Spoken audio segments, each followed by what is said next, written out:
There are 3 restaurants. Each of them is displaying a massive flag of Israel. 2 cars pass by, and each has Israeli flags attached to both front windows. 7 Israeli flags in 20-meter radius in the heart of the state of Tel Aviv. And it's not even Yom Ha'atzmaut. War produces hundreds of stories, sad ones, heroic ones, frightened ones, and in Israel, even funny ones. But this operation has a unique story. The story of unity and sheer patriotism. The story that leaves most cynical of us in search for words. And each actor in the story gets stronger as the days go by. There are the spine-chilling stories, such as the mother, who at her son Daniel's funeral read out the last letter he left for her on his iPhone. Something which, by the way, a lot of soldiers did before they entered Gaza. The note said, "Mom and Dad, if you read this, it means I'm done. But please don't be sad. I need you to know that I'm happy. I'm happy I had this opportunity to protect our country." Or the story of the message that went viral on WhatsApp calling people to come to Max Steinberg's funeral. Max was from Los Angeles and volunteered to the army as a lone soldier without a family in Israel. His friends wanted Max's parents to know that he had a big family here in Israel. 40,000 people attended. There is a story of Johan, a young soldier from France, who didn't tell his commanders for 2 days that he was shot in his arm in order to continue fighting. And Lieutenant Tal Kedar, who lost his left eye and kept on commanding his unit throughout the night. Just imagine. And what about the 90 wounded Golani soldiers who went back to battle, most of them without even being officially discharged from hospital? A really heartwarming one that I really like is a story about Itzik Saban from Tel Aviv. Itzik calls a restaurant in Sderot to make a dinner reservation for 12 people and insisted on paying in advance for the meal. As an Israeli, I can tell you, it doesn't happen too often. No one in Israel pays in advance for anything. When the owner tried to explain to him that they had been closed for the past weeks, Itzik said, "Okay, בסדר, I know. So we'll meet you after the war, but I still want to pay now."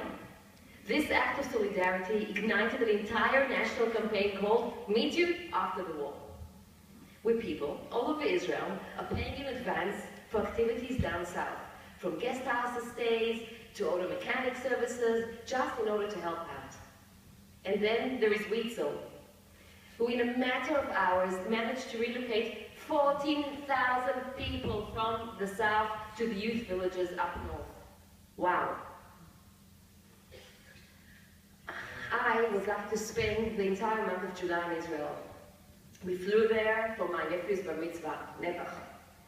The visit began at a happy family gathering in Elat and ended in the safe room at my parents' apartment in Petah Tikva, glamorous. Having encountered my fair share of shelters throughout my life and being a soldier myself, it actually never dawned on me for 1 second that for my husband and 2 kids, this was a first.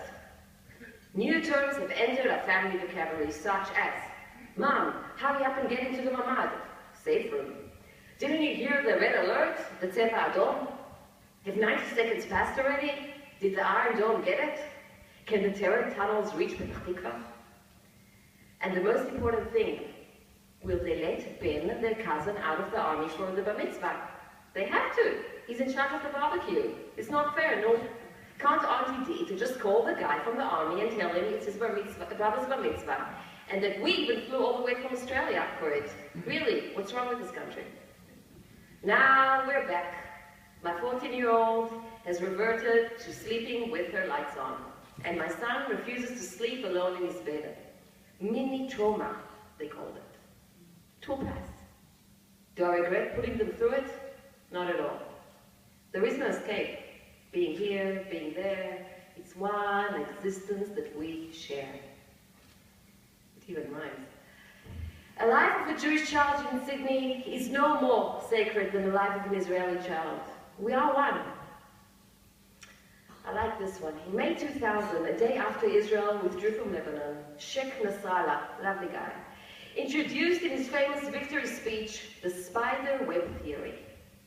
That although Israel has high military capabilities, its national strength and unity resembles a spider web that can be torn with one hand. Ta-da! How wrong was he? Unity is what we are all about.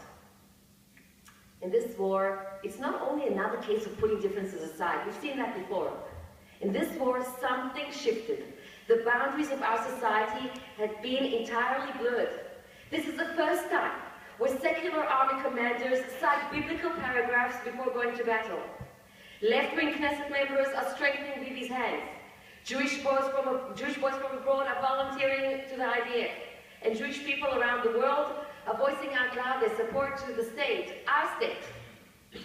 This war created the same existence for a diaspora Jew, an Israeli Jew, a secular Jew, and a religious Jew. It's amazing. We really became one united force in protecting our only homeland. Is there a choice?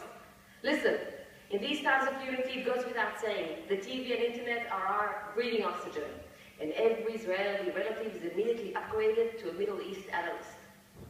We rally, we blog, and post our anger and voice online and offline and on the streets, and then it will all be over, and there will be a sigh of temporary relief.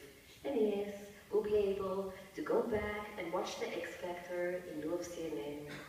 But the reality is that for us, here in WIZO, it's only the beginning. As Israel's largest welfare organization, we will pick up the pieces. Ladies and gentlemen, dear supporters, I call upon you tonight to grab this amazing opportunity and again take an active part in this unity, the unity of the Jewish people. To gather, to learn, to try and understand, to feel, to plan your next visit or aliyah, and to actively give towards the safety and strength of the Jewish people in Israel around the world.